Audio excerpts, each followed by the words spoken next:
Bonsoir Louisa. Bonsoir Virginie. On ouvre ce journal avec le passage de l'œil du cyclone Garance à La Réunion, où des vents de plus de 200 km/h ont forcé le préfet à déclencher l'alerte violette ce matin à 9h. Et la menace est telle que le préfet a annoncé plusieurs mesures d'urgence. L'alerte violette, qui impose un couvre-feu pour l'ensemble des habitants et les secours, a été déclenchée. Depuis ce matin 9h heure locale, c'est confinement strict pour toute l'île. Des milliers de foyers sont touchés par les coupures d'électricité et d'eau potable. Certaines communes ont mis en place des centres d'hébergement pour protéger les familles. Voici ce que confiait Patrice Latron, le préfet de La Réunion, ce matin, sur le compte X du préfet de La Réunion. Bonjour à tous. Le cyclone est en train d'arriver sur les côtes nord de La Réunion. Derrière moi, vous voyez la mer déchaînée, les vents qui augmentent. C'est pour cela que j'ai décidé un passage en alerte violette à 9h tout à l'heure.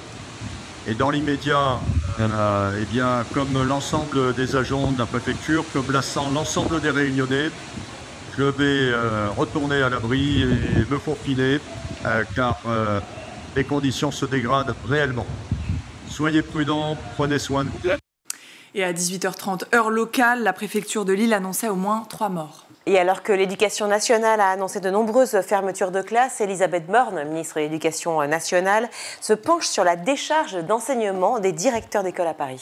Depuis 1982, les directeurs d'école de la ville de Paris sont dispensés d'enseignement à partir de 5 classes, contre 13 dans le reste de la France. Mais depuis l'annonce de la Cour des comptes qui exhorte l'État à ne plus prendre en charge ce dispositif financier, assumé jusqu'en 2019 par la mairie de Paris, les professeurs et parents d'élèves se sont rassemblés pour manifester la semaine dernière devant le rectorat de Paris. Si Elisabeth Borne parle d'une impasse juridique et financière, elle a demandé, je cite, à engager dans les plus brefs délais une concertation avec la ville de Paris afin de déterminer un régime de décharge d'enseignement des directrices et directeurs d'écoles publiques de Paris conforme à la réglementation. Anne Hidalgo, la maire de Paris, encourage cette initiative et répond, je cite, « Nous tenons à ce régime parce que les directeurs d'école font un travail administratif très lourd qu'ils ne pourraient pas faire dans les mêmes conditions s'ils n'étaient pas déchargés. » Les conclusions des consultations sont attendues pour la fin du mois d'avril.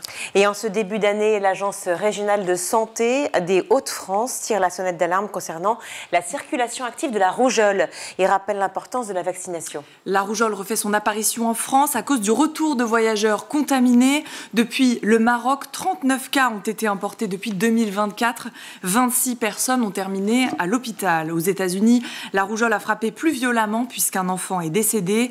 Le département du nord de la France est le plus touché et rappelons que la maladie peut se répandre chez les enfants mais aussi chez les adultes. Santé publique France précise, je cite, que cette situation est particulièrement préoccupante en période de vacances scolaires où les déplacements et les regroupements familiaux peuvent favoriser la propagation du virus. Si le dernier décès causé par la rougeole en France remonte à 2019, ce début d'année est marqué par une augmentation progressive des cas. Alors l'Agence régionale de santé des Hauts-de-France encourage à la vaccination et précise qu'elle reste obligatoire pour les nouveau-nés depuis le 1er janvier 2018. Toutes les informations sont à retrouver sur le site santépublique.fr.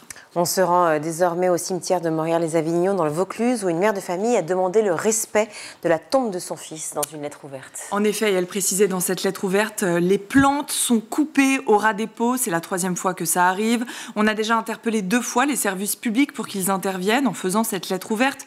Une maman a mis un petit mot en disant qu'elle aussi subissait des préjudices sur le lieu de recueillement de son enfant décédé et inhumé, juste au bout de l'allée du mien. Marie, la mère de famille très choquée, demande le respect de la tombe de son fils dans une lettre ouverte publiée sur sa page Facebook.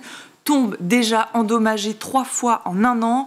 Le maire de Morières-les-Avignon s'est engagé à visionner les images de vidéosurveillance et à redoubler de vigilance quant à la sécurité du cimetière.